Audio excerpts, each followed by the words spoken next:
What is it like to be repeatedly asked where you're from? By Ashitha Nagesh.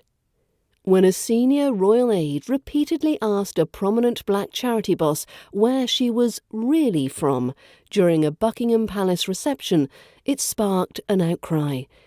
Being intrusively probed about your cultural and ethnic heritage is an unwelcome but frequent occurrence for many people. So what makes the question, "Where do you really come from?" so loaded? Most people belonging to an ethnic minority in the UK will have been asked this many times by people of all ages and political leanings.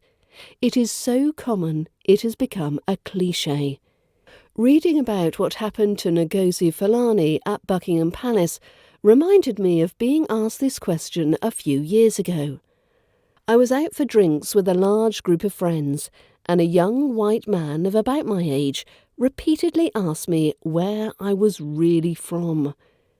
Each time I answered with increasing levels of detail until this stranger had heard about my entire childhood, but he still kept asking. I eventually gave up and said that I'm Indian.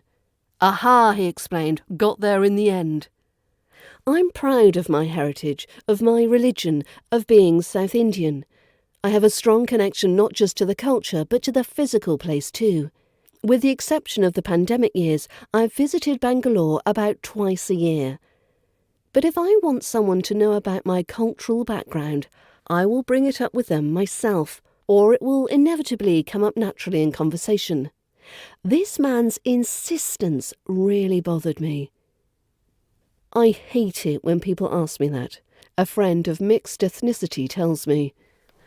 At university, it was constant. I just used to say, London, and then they'd say, "But where are you really from?" and gesture towards my face. No one else in my halls was asked that question, because they were all white. They all got asked what they were studying. When it's someone's first question and no one else is being asked, it makes you feel like you don't belong somewhere. Another friend agrees.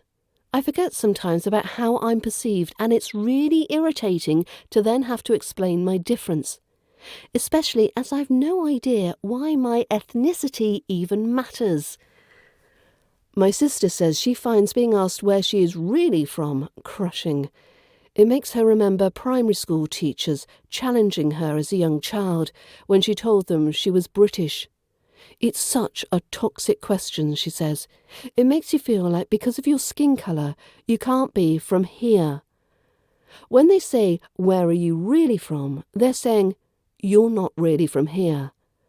This is ultimately about being made into what theorists call the other, to be identified and characterised wholly by your difference.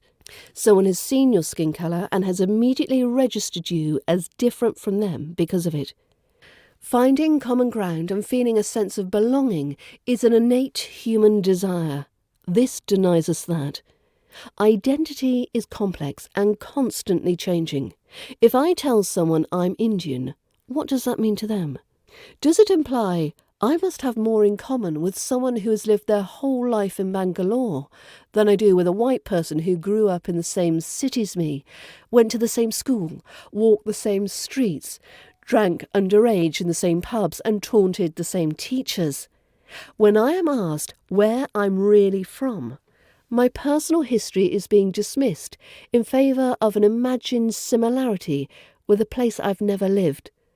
I'm seen as a stereotype or a puzzle to be solved. How did someone with my skin end up in this country?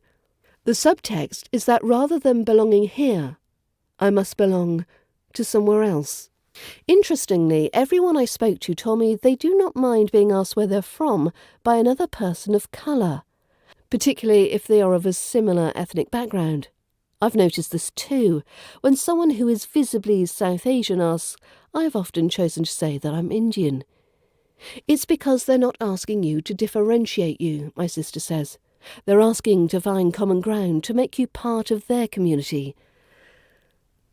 I wonder if any of this feels different for my parents, first-generation immigrants who grew up in Bangalore and moved to the UK in the 1980s, a few years before I was born. They've lived all over the UK, from the Shetland Islands to Wales, the northeast of England to London. I didn't mind being asked in the first few years I was here, my mum says. At that point, this wasn't really my country yet. And for other people, I didn't look like them and I didn't sound like them, so I understood why they were asking. But I still get asked the same question now after being in this country for almost 40 years. It makes me feel that whatever I do, I'll never be considered as really from here. The final person I asked was my husband, a white, recent first-generation migrant who moved to the UK from the US when we married 6 years ago. How does it feel for him to be asked where he is from? Is it offensive in the same way? To be honest, he says, I don't really get asked that.